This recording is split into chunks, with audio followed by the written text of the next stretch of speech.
मुंबईतील सगळ्यात गजबजलेलं bus depot म्हणजे परळ बस डेपो। बस डेपोतून जवळपास रात्रभर राज्याच्या कानाकोपऱ्यामध्ये जाण्यासाठी टेस्टी मिळते। त्यामुळे या बस डेपोमध्ये सातत्याने रहदारी असल्यामुळे सुरक्षा रक्षक नेहमीच तैनात आहेत। मात्र तरीही अधिक सुरक्षा रक्षकाची गरज या बस डेपोला आहे। तसेच कायमस्वरूपी रहदारी असणाऱ्या परळ बस डेपोत केवळ 16 सीसीटीव्ही कॅमेरे आणि 20 सुरक्षा रक्षकांवर एवढ्या मोठ्या बस डेपोची सुरक्षा होऊ शकत नाही। त्यामुळे अजूनही सुरक्षा व्यवस्था सुधाराची गरज परळ बस डेपोत आहे। या सर्व परिस्थितीचा आढावा घेतला आमचे प्रतिनिधी उमेश करंजकर यांनी। पाहूया।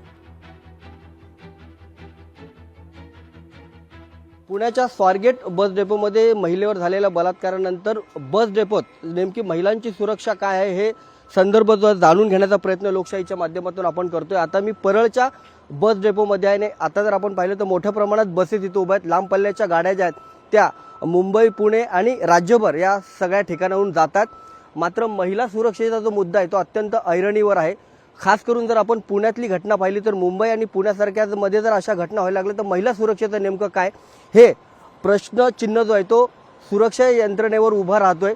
खास करून या बस डेपोत जर आपण पाहिलं तर सीसीटीव्ही देखील ठिकठिकाणी लागलेले आहेत। मात्र असं असताना त्या सीसीटीव्हीची क्वालिटी चांगली दर्जाची असणे गरजेचं आहे। परळ डेपोमध्ये अनेक ठिकाणी 8 जागा आहेत ज्या तिथं बस उभ्या आहेत। रात्रभर त्या तिथं उभ्या राहतात आणि सकाळी प्रवासाला निघतात। मात्र अशा ज्या 8 जागा आहेत तिथे सुरक्षा देणं जास्त गरजेचं आहे।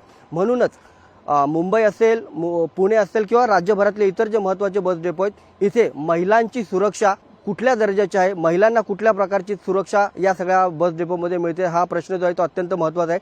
स्वारगेटमध्ये जी घटना घडली त्यानंतर आता राज्यभरात बस डेपोमध्ये महिलांची सुरक्षा काय हे जाणून घेणं अत्यंत महत्त्वाचं आहे। कॅमेरामन निकेश सोबत उमेश करंजकर, लोकशाही मराठी, मुंबई। लोकशाही मराठी ऐका, पहा, जागरूक रहा।